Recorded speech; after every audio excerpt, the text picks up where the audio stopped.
Сәлеметсіздер ме студенттер? Көңіл күйлеріңіз қалай? Бүгінгі сабағымызға дайын болсақ, жаңа сабағымызды бастайық. Бүгінгі жаңа тақырыбымыз тамақтандыру кәсіпорнындағы өнімдердің сапасына бақылау жасаудың формалары мен түрлері. Сабағымыздың мақсаты тауардың пайдалануға жарамдылығын көрсететін сапасын бақылаумен және оның түрлерімен таныстыру. Смарт мақсатымыз тауардың сапалық көрсеткіштерін анықтау, сапаны бақылау әдістерінің түрлерін ажырату, үш тілділікте термин сөздерді үйрену. Күтілетін нәтижелер: тауардың сапалық көрсеткіштерін анықтай алады, сапаны бақылау әдістерінің түрлерін ажырата алады, үш тілділікте термин сөздерді айта алады. Бағалау критерийі: өнімнің сапасын анықтау, бағалау, тауар сапасын анықтау әдістерін үйрену. Біздің жаңа тақырыбымызда қолданылатын жаңа термин сөздер сіздерге үш тілде көрсетілген: қазақ тілінде, орыс тілінде, ағылшын тілінде. Бүгінгі тақырыбымыздың термин сөздерін көрсетілген сілтеме бойынша Quizlet программасына өтіп жаттығыңыздар. Өнім сапасын бақылау дегеніміз өнім сапасының көрсеткіштерін стандарттарда, сызбаларда, техникалық шарттар мен басқа құжаттарда орнатылған талаптарға сәйкестігін тексеру. Техникалық процестерді бақылау, техникалық процесс режимдерін, сипаттамаларын, өлшемдерін бақылауды қамтиды. Жобалауды бақылау, өндірістік бақылау, пайдаланушылық бақылау, кіріс бақылау, операциялық бақылау, қабылдама бақылау, тегіс бақылау.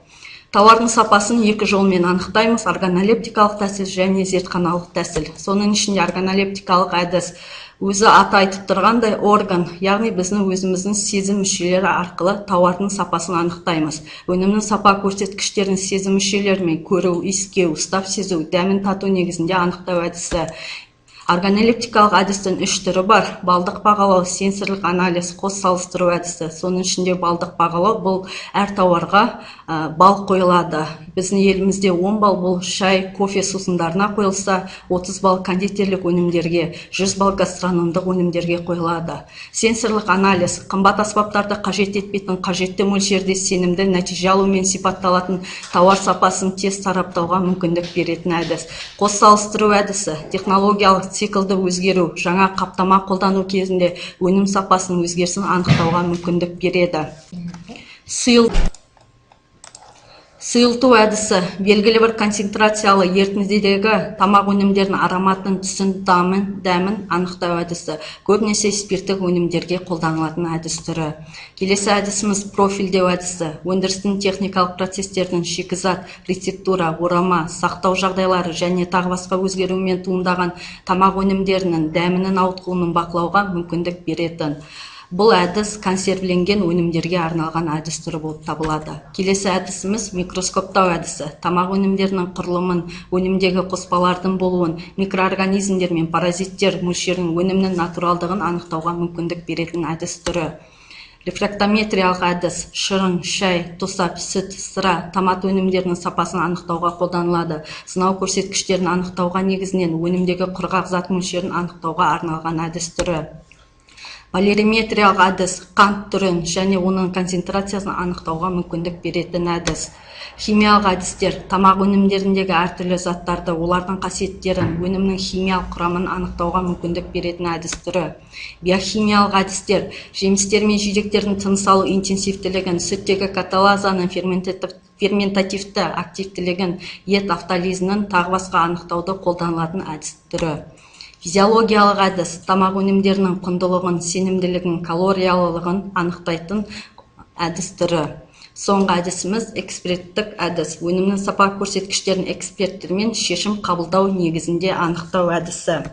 Келесі тапсырмалар үшін бағалау критерийлеріне берілген дескрипторларға назар аударыңыздар. Осы бойынша сіздер бүгінгі тақырыпта бағаланасыздар. Activity 1. Термин сөздермен жұмыс. Берілген термин сөздерді үш тілде рет-ретімен орналастырыңыздар. Онлайн Learning Apps бағдарламасын арқылы көрсетілген сілтеме бойынша орындаймыз. Сіздерде экранда үш тілде термин сөздер беріледі. Осы термин сөздерді әр керекті сөздің астына тіркейміз. Мысалға, ағылшын, орыс, қазақша сөздеріне, мысалға органолептикалық әдіс, қазақша әдіс, goods, ағылшын. Тексеру үшін мына сілтемені басамыз. Бұл жерде қызыл түспен берілген ұяшықтар, яғни жұмыстың қате екендігін көрсетеді. Келесі активитиміз бұл true or false activity түрі. Бұны онлайн Kahoot программасы. Бұл жерде сіздерге ағылшын түрінде әдіс түрлері беріледі. Соның рас, жалған екенін басу арқылы көрсетеміз. Соңында сіздерге қанша балл жинағандағымыз көрсетеді.